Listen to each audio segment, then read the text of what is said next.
Salut, j'espère que tu vas bien. Aujourd'hui, je te trouve pour une nouvelle vidéo. Alors aujourd'hui, on va parler de l'orgueil. Si tu ne le sais pas, sache que Satan, il y a 3 domaines sur lesquels il attaque beaucoup les enfants de Dieu, surtout les personnes qui servent le Seigneur. Il y a la sexualité, l'argent et l'orgueil. Et aujourd'hui, on va se concentrer sur l'orgueil. Alors si c'est la première fois que tu es sur la chaîne, je te souhaite la bienvenue.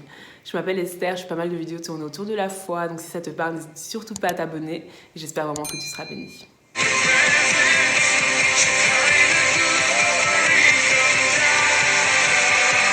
Je sais pas si tu as déjà entendu le genre de phrase du style t'inquiète pas, Dieu va t'élever, ne t'inquiète pas, Dieu va te positionner, ne t'inquiète pas, là où Dieu va te mettre, la place que Dieu va te donner, tout le monde verra que tu sers réellement le Seigneur. Je sais pas si c'est des phrases que tu as déjà entendues, mais moi c'est des phrases que j'ai déjà entendues, des phrases que j'entends même souvent, cette histoire d'élévation, cette histoire de positionnement. Et souvent en fait ça fait référence au fait que la personne à un certain moment donné va avoir beaucoup plus de personnes qui vont la suivre, va avoir une certaine notoriété, va avoir une certaine place en fait, et va être vue, va être appréciée, va être suivie, etc., etc. Alors je pense qu'en effet, en fonction de notre appel, en fonction de notre destinée, il y a certaines personnes qui vont avoir une certaine visibilité, une certaine plateforme que Dieu va leur donner, mais c'est une plateforme en fait pas pour qu'elles se mettent en avant, c'est pas pour qu'elles puissent être connues, c'est pour qu'au travers de cette plateforme, elles puissent mettre le nom de Jésus en avant, c'est pour qu'au travers de cette plateforme, le nom de Jésus puisse être élevé. Il y a des personnes que Dieu va beaucoup utiliser au niveau de l'intercession, des personnes en fait qui vont beaucoup prier pour les pays, beaucoup prier pour les gens, beaucoup prier pour les situations qui peuvent arriver dans les vies des gens. Ce sont des personnes qui ne seront peut-être pas connues, qui ne seront peut-être pas beaucoup suivies, mais n'empêche que l'impact qu'ils vont avoir dans le monde spirituel est vraiment très important. Et ça n'empêche que malgré le fait qu'elles ne soient pas suivies, malgré le fait qu'elles ne soient pas connues, c'est des personnes qui vont laisser vraiment une empreinte dans le royaume de Dieu et qui vont avoir une récompense par rapport à ça. Il y a aussi des personnes qui sont par exemple des mères de famille que Dieu va utiliser pour élever des enfants qui vont grandir en fait avec les valeurs de Dieu et que ces enfants-là vont devenir des très grands hommes de Dieu, des très grandes femmes de Dieu qui vont servir le Seigneur à une certaine échelle. Ce sont peut-être des mères de famille qui ne seront peut-être pas connues, qui n'auront peut-être pas un très grand following, qui n'auront peut-être pas une énorme plateforme, mais ça n'empêche que l'impact que ces femmes-là vont avoir dans le royaume de Dieu est très important et va laisser une certaine empreinte. Le problème en fait, c'est que cette histoire d'élévation, d'être suivi, d'avoir du following, d'avoir un positionnement, etc., je ne pense pas que fondamentalement ce soit faux, mais le problème en fait c'est ce que les gens en font. Il y a certaines personnes qui vivent de ça, il y a certaines personnes qui servent le Seigneur, qui veulent servir le Seigneur pour pouvoir être suivis, pour pouvoir avoir du following, pour pouvoir être acclamés des hommes, pour pouvoir être approuvés des hommes. Et ça c'est un problème. Il y a certaines personnes qui veulent prêcher l'évangile pour pouvoir être connues. Il y a certaines personnes qui veulent devenir des chantres pour pouvoir être connues. Il y a certaines personnes qui veulent s'occuper des enfants pour pouvoir être connues. Il y a certaines personnes qui veulent bâtir des orphelinats pour pouvoir être connues. Il y a des personnes qui veulent faire telle et telle chose pour le royaume de Dieu, mais en fait, elles veulent servir leur propre ego. En fait, ils veulent servir leurs propres besoins. Le problème avec ce genre de motivation, c'est qu'on risque de marcher dans le compromis. On risque de marcher dans l'hypocrisie. On risque de marcher dans la jalousie, dans la comparaison, dans la compétition. On risque de chercher à être acclamé des hommes au lieu de chercher à plaire à Dieu. Même si les hommes ne connaissent pas notre cœur, Dieu connaît nos cœurs. Certains serviteurs de Dieu diront à Jésus, « N'avons-nous pas prophétisé en ton nom? N'avons-nous pas chassé des démons en ton nom ?» Et Jésus leur dira, « Je ne vous connais pas. » Jésus leur dira, « Je ne vous connais pas. » Quand Jésus te verra, qu'est-ce qu'il dira? Leur motivation n'était pas bonne. Les désirs de leur cœur n'étaient pas bons. Toi qui sers le Seigneur dans la maison de Dieu, pourquoi est-ce que tu sers le Seigneur? Quelles sont tes motivations? Qu'est-ce que tu recherches dans le service que tu fais pour Dieu? Cette page Instagram, cette chaîne YouTube, ce service que tu fais dans l'école du dimanche, cette louange que tu apportes les dimanches, cette exhortation que tu fais des fois avec les frères et sœurs quand vous vous retrouvez, quel est le but? Est-ce que c'est pour que le nom de Jésus soit élevé ou est-ce que c'est pour que tu sois acclamé des hommes? Est-ce que c'est pour que tu sois suivi par les hommes? La parole de Dieu nous dit que la création attend avec un ardent désir la révélation des fils de Dieu. La création ne cherche pas des stars. La création ne cherche pas des célébrités. Ça, c'est des choses qu'il faut laisser au monde. Ça, c'est la mentalité du monde. Ça, c'est l'esprit du monde. Mais la création cherche la révélation des fils de Dieu. Il y a un homme de Dieu qui s'appelle Daniel Kolenda. C'est quelqu'un qui a un appel d'évangéliste. Et dans beaucoup de ses messages, il dit que God is looking for people that will lay down their lives for the sake of the gospel. To lay down their lives for the sake of the gospel. Ça veut littéralement dire des personnes qui vont allonger leur vie, des personnes qui vont donner leur vie pour l'évangile. Pas des personnes qui vont donner leur vie pour leur ego, Des personnes qui vont dire, moi je suis prêt à tout pour que le nom de Jésus soit élevé. Moi je suis prêt à tout pour que les gens connaissent ce Jésus-Christ. Moi je suis prêt à tout pour que les gens sachent qu'il y a un Dieu qui peut transformer leur vie. Moi je suis prêt à tout pour ça, pour que les gens sachent que quelqu'un peut leur donner la vie éternelle. Et ce nom-là c'est Jésus. Mais le problème est que Satan vient dans les vies des gens avec de l'orgueil. Satan utilise l'orgueil pour distraire les gens, pour amener la compétition dans les ministères, pour amener la comparaison dans les ministères. Et on s'éloigne du focus, on s'éloigne de ce sur quoi on doit être consacré, ce qui est le salut des âmes, ce qui est l'évangile qui doit être propagé. Parce que chacun commence à servir son propre ego. Chacun commence à servir ses propres désirs. Et on oublie qu'on est ensemble pour le royaume de Dieu, contre le royaume des ténèbres. Pourquoi est-ce que Satan arrive à utiliser l'orgueil dans les vies de certaines personnes? Alors il y a certaines personnes, il y a des choses qui n'ont pas été totalement restaurées en elles. Dire que quand elles étaient plus jeunes, quand elles étaient dans le monde, à certains moments dans leur vie, elles ont vécu des situations, peut-être des rejets, peut-être de l'abandon, peut-être des blessures, peut-être des manques. Et elles ont compensé ça à leur façon. Elles ont eu des mécanismes de défense. Ou pour combler ça, elles cherchaient l'attention des gens. Pour combler ça, elles cherchaient à montrer qu'ils étaient supérieurs. Cherchaient à montrer qu'ils pouvaient faire plus, qu'ils pouvaient faire mieux. Pour combler ça, ils cherchaient à dépasser les autres. Pour combler ce mal-être, pour combler ce manque. Et malheureusement, si ces choses-là ne sont pas réglées par Dieu, malheureusement, si ces choses-là ne sont pas réglées par le Saint-Esprit, lorsqu'on va rentrer dans le ministère, lorsqu'on va commencer à servir Dieu dans son église, lorsqu'on va commencer à servir Dieu avec un ministère international, lorsqu'on va commencer à servir Dieu pour le royaume de Dieu, cet orgueil-là va être utilisé par Satan pour détruire le ministère, pour détruire la personne, pour causer une chute dans le royaume de Dieu. Alors aujourd'hui, au travers de cette vidéo, j'aimerais t'interpeller. J'aimerais t'interpeller, toi qui sers le Seigneur dans la maison de Dieu. Toi qui sers le Seigneur au travers de certaines plateformes. Toi qui sers le Seigneur au travers de diverses choses dans ton église.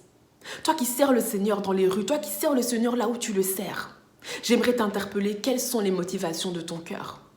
Est-ce que tu as été totalement restauré? Est-ce que tu as un cœur pur? Si jamais Dieu t'arrache tout le following que tu as, si Dieu t'arrache toutes les personnes qui t'acclament, si Dieu t'arrache toutes les personnes qui te suivent, est-ce que tu continueras à aimer le Seigneur? Ou est-ce que tu vas commencer à marcher dans le compromis pour continuer à être acclamé, pour continuer à être apprécié, pour continuer à être adoré? Quelles sont les motivations de ton cœur?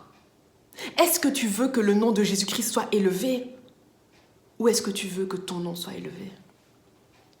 On va prendre un temps de prière, parce que si tu t'es reconnu dans ce que j'ai partagé, certainement qu'il y a des blessures en fait qui sont toujours là.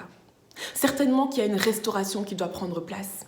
Et on va prendre un temps de prière pour que le Seigneur te restaure, pour que le Seigneur te restaure, pour que le Seigneur te guérisse, et pour que tu puisses servir le Seigneur avec des motivations pures, avec un cœur pur, avec le seul et unique but que le nom de Jésus-Christ soit élevé. Parce que les hommes qui sont dehors, ils n'ont pas besoin de ministère, ils n'ont pas besoin d'une femme, ils n'ont pas besoin d'un homme, ils n'ont pas besoin d'un nom, pas besoin d'une étiquette. Ils ont uniquement besoin de Jésus-Christ. Et l'élévation qu'on doit vraiment rechercher, l'élévation dont tu as vraiment besoin, l'élévation à laquelle tu dois vraiment aspirer, est celle qu'on trouve dans le livre d'Éphésiens. Celle qui dit que nous sommes assis avec Jésus-Christ au-dessus de tout nom, au-dessus de toute puissance, au-dessus de toute dignité. Pourquoi est-ce que tu cherches l'élévation si tu n'arrives même pas à vaincre la pornographie sur ton téléphone? Pourquoi tu cherches l'élévation si tu n'arrives même pas à t'empêcher de dire des grossièretés? Pourquoi tu cherches l'élévation si tu n'arrives pas à être un bon exemple au sein de ta famille? L'élévation que tu dois rechercher, c'est celle où tu domines au-dessus du royaume des ténèbres. L'élévation que tu dois rechercher, c'est celle où tu as une victoire sur le péché. L'élévation que tu dois rechercher, c'est celle où quand tu parles, le royaume des ténèbres tremble. L'élévation que tu dois rechercher, c'est quand Satan sait que tu es un ennemi.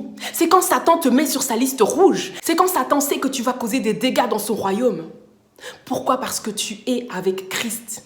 Tu as écrasé ta vie, tu as aligné ta vie, tu as mis ta vie à terre pour l'évangile. Et pour arriver à cette élévation-là, c'est avec le Saint-Esprit. C'est en développant une relation avec le Saint-Esprit, c'est en développant une communion avec le Saint-Esprit. Et c'est l'élévation dont on a tous besoin. Celle où on est au-dessus de tout nom, au-dessus de toute dignité, au-dessus de toute puissance, au-dessus de toute domination. C'est ça l'élévation dont tu as réellement besoin. Alors on va vraiment prendre un temps de prière. On va vraiment prendre un temps de prière. La Bible dit dans Luc 4, verset 18, que Jésus-Christ est venu guérir les cœurs brisés. Donc si jamais il y a des choses dans ton âme, si jamais il y a des choses dans ton être qui n'ont pas été totalement restaurées, si Satan utilise cette porte ouverte-là par rapport à l'orgueil, on va vraiment prendre un temps de prière maintenant pour que le Seigneur puisse vraiment te restaurer. Pour que le Seigneur puisse te restaurer et pour que Satan ne trouve pas de porte ouverte en toi en fait, et que tu puisses servir le Seigneur avec des motivations pures, parce que Dieu a pour toi une destinée, Dieu a pour toi des projets de paix et non de malheur. Dieu veut t'utiliser puissamment. Mais plus en fait tu seras restauré, plus ton âme sera intacte, plus tu vas servir Dieu avec des motivations pures et plus Dieu va pouvoir t'utiliser. Alors on va vraiment prendre un temps de prière pour que l'orgueil ne trouve pas de racine en toi. Et pour que la seule personne que tu veuilles élever, c'est le nom de Jésus.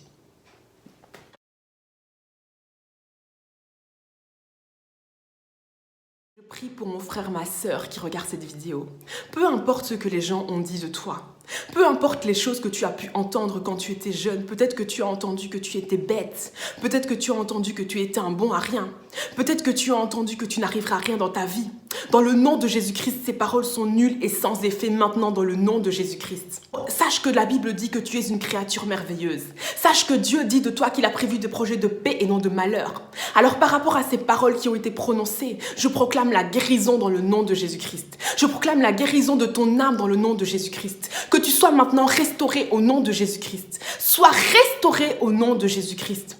Peu importe la relation que tu as eue avec tes parents, peu importe la façon dont tes parents t'ont traité, peu importe la façon dont ta maman t'a traité, peu importe la façon dont ton père t'a traité, sache qu'avant la fondation du monde, avant que tu sois créé dans le sein de ta mère, Dieu te connaissait. Dieu avait prévu un plan pour ta vie. Reçois l'amour de Dieu maintenant. Réalise à quel point Dieu t'aime. Maintenant que tu sois inondé de l'amour de Dieu, que tu puisses ressentir l'amour de Dieu, que l'amour de Dieu pénètre vraiment ton être et que cet amour te suffise et que parce que tu seras rempli de l'amour de Dieu, parce que tu es rempli de l'amour de Dieu, tu ne cherches pas l'amour des hommes, tu ne cherches pas l'approbation des hommes, tu ne cherches pas le compromis, tu n'es pas dans le compromis parce que tu veux plaire uniquement à Dieu. Je proclame la guérison dans le nom de Jésus-Christ. Je proclame la restauration de ton âme dans le nom de Jésus-Christ. Sois guéri maintenant dans le nom de Jésus-Christ. Sois restauré maintenant dans le nom de Jésus-Christ. Si tu sens que tu as besoin de pleurer, si tu sens que tu as besoin de crier, laisse-toi aller. Laisse l'Esprit de Dieu faire cette œuvre en toi. Laisse le Saint-Esprit faire cette œuvre en toi. Et ainsi, il pourra davantage t'utiliser. Parce que si le grain de blé qui est tombé en terre ne meurt, il reste seul. Mais s'il meurt, il porte beaucoup de fruits. Que tu puisses mourir à toi. Que tu puisses mourir aux opinions des hommes. Que tu puisses mourir à tes projets. Que tu puisses mourir à la vision que tu avais de ta vie. Que tu puisses mourir à ce que les gens disent de toi. Et que tu puisses porter du fruit pour la gloire de Dieu. Que tu puisses porter du fruit dans les nations. Que tu puisses porter du fruit partout où Dieu t'emmènera. Que tu puisses porter du fruit et que le nom de Jésus-Christ soit élevé dans ta vie. Que lorsque tu partiras, on se rappelle que cette personne aimait tellement le Seigneur. Cette personne parlait tellement de Jésus-Christ. Cette personne n'a voulu élever personne d'autre que le nom de Jésus. Et au travers de cette personne, énormément de personnes ont connu Dieu. Énormément de personnes sont revenues à Dieu. Énormément de personnes ont eu une relation avec Dieu. Ah Seigneur, merci pour ce que tu as fait aujourd'hui, Seigneur. Merci Seigneur pour ce dépôt, merci pour cette restauration. Il y a des personnes qui regardent cette vidéo et je sens que le Seigneur va commencer vraiment à te parler en fait par rapport au plan qu'il a pour ta vie. Le Seigneur va commencer à te parler par rapport à ta destinée et sois attentif et prends des notes de ce que Dieu va te dire, qu'il te parle directement, qu'il te parle à travers d'autres personnes, qu'il te parle à travers de circonstances. Sois vraiment attentif à ce que Dieu va te dire et prends la décision de faire de ta destinée une priorité. Prends la décision que tu vas accomplir le plan de Dieu pour ta vie, que tout ce que Dieu a prévu pour ta vie, tu vas le faire dans le nom de Jésus. Amen. Amen, amen, amen. Gloire à Dieu, gloire à Dieu. J'espère vraiment que cette vidéo t'a béni, que cette vidéo t'a fait du bien. Si c'est la première fois sur la chaîne, j'espère vraiment que ça t'a béni et n'hésite surtout pas à t'abonner si c'est le cas. Et voilà, gloire à Dieu vraiment pour tout ce qu'il a prévu pour toi. Vraiment, je me réjouis de voir le royaume de Dieu avancer. Je me réjouis de savoir qu'il y a de plus en plus de frères et sœurs qui vont se lever avec des motivations pures pour le royaume de Dieu, pour que le nom de Jésus uniquement soit élevé, que rien de ce qui a été fait dans le passé, dans nos vies, ne puisse être utilisé par Satan pour nous éloigner en fait de notre destinée et pour finalement faire en sorte qu'on devienne des personnes qui nous mettons nous-mêmes en avant au lieu de mettre Dieu en avant. Le seul qui doit être élevé, qui doit être adoré, qui doit être... Tout ça, c'est le nom de Jésus, les gens ont besoin de Jésus en fait, les gens ont besoin de Jésus. Nous ne sommes que des tonneaux vides, nous ne sommes que des vases vides que le Saint-Esprit peut utiliser pour toucher des vies, pour impacter des vies. Mais celui qui doit vraiment être glorifié, c'est le nom de Jésus. Celui qui doit être élevé, c'est le nom de Jésus. Et même la Bible nous dit que Jésus glorifie le Père, le Saint-Esprit glorifie Jésus. C'est vraiment Dieu en fait qui doit être élevé. Donc voilà, je te remercie vraiment d'avoir suivi cette vidéo jusqu'au bout. J'espère que cette vidéo t'a plu. Et écoute, je te souhaite une super bonne journée, une super bonne soirée en fonction du moment où tu regardes cette vidéo. Je vois qu'on est de plus en plus nombreux sur la chaîne. Vraiment, la famille s'agrandit. Ça me fait vraiment très plaisir. Ça me touche, ça m'encourage. Et je remercie aussi toutes les personnes qui m'envoient leurs témoignages, des choses qu'elles vivent au travers des vidéos, que ce soit des délivrances, des conversions, des personnes, Dieu a répondu à leurs prières au travers de vidéos, Dieu a répondu à des questions, à des interrogations au travers des vidéos. C'est vraiment quelque chose qui me bénit énormément quand je vous lis, quand j'entends vos notes vocales de ce que Dieu fait. Vraiment, je rends toute la gloire à Dieu. Je te souhaite vraiment plein de bonnes choses et je te retrouve très vite pour une prochaine vidéo. Bye.